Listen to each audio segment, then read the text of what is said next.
नमस्कार। आज हम इंसान की याददाश्त यानी मेमोरी की उस दिलचस्प दुनिया को समझेंगे जो असल में हमें बनाती है। ये एक ऐसी ताकत है जो हमारे सबसे खास पलों को संभाल कर रखती है, लेकिन कभी-कभी सबसे ज़रूरी बातें ही हमें भुला देती है। हम सबके साथ कभी ना कभी ऐसा जरूर हुआ होगा, है ना? कि इम्तिहान के लिए तो सब कुछ पढ़ा था, लेकिन एग्जाम हॉल में बैठते ही दिमाग एकदम खाली हो गया। या फिर किसी से बात कर रहे हैं और अचानक उनका नाम ही जुबान पर नहीं आ रहा। ये एक बहुत ही आम अनुभव है और आज हम इसी पहेली के पीछे का विज्ञान जानेंगे। मेमोरी सच में एक पहेली जैसी ही है। सोचिए, बचपन में सुनी कोई कविता तो हमें आज भी शब्द ब शब्द याद है, लेकिन कल किसी से क्या जरूरी बात हुई थी वो हम भूल जाते हैं। चलिए आज इस पहेली को सुलझाने की कोशिश करते हैं। असल में हमारी याददाश्त ही तो हमारे सोचने, समझने और किसी भी मुश्किल को सुलझाने जैसे कामों का बेस है। यही तो हमें वो इंसान बनाती है जो हम हैं, और हमारे रिश्तों को बनाए रखने में भी तो इसी का हाथ है। तो चलिए इसे और गहराई से समझते हैं। साइकोलॉजिस्ट के मुताबिक कोई भी जानकारी याद बनने से पहले 3 खास स्टेज से होकर गुजरती है। ये 3 स्टेज हैं। पहला, एन्कोडिंग, मतलब जानकारी दिमाग में दर्ज होती है। दूसरा, स्टोरेज, जहां उसे संभाल कर रखा जाता है। और तीसरा, रिट्रीवल, यानी जरूरत पड़ने पर उस जानकारी को वापस याद करना। जब हम कुछ भूलते हैं तो गड़बड़ी इन्हीं तीनों में से किसी भी स्टेज पर हो सकती है। इसे एक सफर की तरह सोचकर देखिए। एटकिंसन और शिफ्रिन के स्टेज मॉडल के हिसाब से हर जानकारी हमारी मेमोरी के अलग अलग पड़ावों से गुजरती है। इस सफर का सबसे पहला पड़ाव है सेंसरी मेमोरी। हमारी 5 इंद्रियों यानी देखने, सुनने, सूंघने से जो भी जानकारी मिलती है वो सबसे पहले यहीं आती है, लेकिन बस 1 सेकंड से भी कम वक्त के लिए। जैसे बल्ब बंद होने के बाद भी आंखों के सामने उसकी एक हल्की सी छवि रह जाती है ना, बिल्कुल वैसे ही। और यहीं पर एक बहुत जरूरी बात होती है। सेंसरी मेमोरी में तो हजारों चीजें आती जाती रहती हैं, लेकिन उनमें से सिर्फ वही जानकारी अगले पड़ाव तक पहुंचती है जिस पर हम ध्यान देते हैं, यानी अटेंशन देते हैं। हमारा ध्यान एक गेटकीपर की तरह काम करता है। जिन जानकारियों पर ध्यान दिया जाता है वो शॉर्ट टर्म मेमोरी में आ जाती हैं।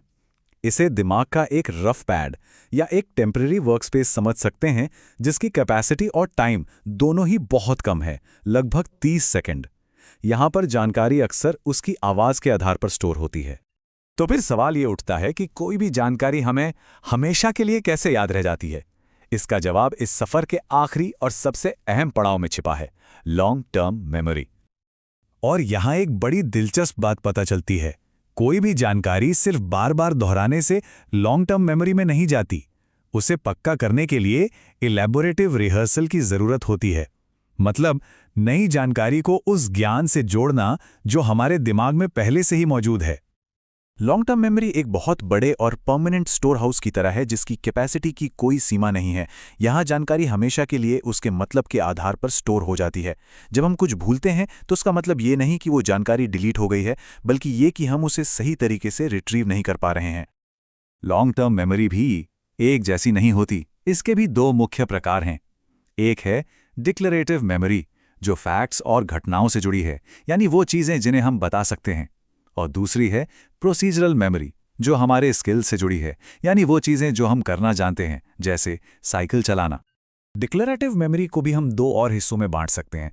पहली एपिसोडिक मेमोरी, जो हमारी पर्सनल लाइफ की घटनाओं से जुड़ी है, जैसे कि स्कूल का पहला दिन। और दूसरी सिमेंटिक मेमोरी, जो जनरल नॉलेज से जुड़ी है, जैसे कि ये जानना कि 2 और 6 8 होते हैं।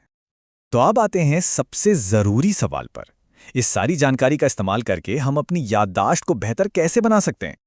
इसका राज सिर्फ रटने या दोहराने में नहीं है। क्रैक और लॉकहार्ट के अनुसार इसका असली राज लेवल्स ऑफ प्रोसेसिंग में छिपा है। इसका मतलब है कि हम किसी भी जानकारी को कितनी गहराई से प्रोसेस करते हैं या समझते हैं। इसे समझने के लिए बिल्ली शब्द का उदाहरण लेते हैं। अगर हम सिर्फ ये देखें कि ये शब्द बड़े अक्षरों में लिखा है या छोटे, तो ये हुई शैलो प्रोसेसिंग। अगर हम इसकी आवाज पे ध्यान दें कि ये सुनने में कैसा लगता है, तो ये हुई इंटरमीडिएट प्रोसेसिंग। लेकिन अगर हम इसके मतलब को समझें कि बिल्ली एक जानवर है, वो कैसी दिखती है, क्या करती है, तो ये है डीप प्रोसेसिंग। और यही गहरी समझ मजबूत और लंबे समय तक टिकने वाली यादें बनाती है।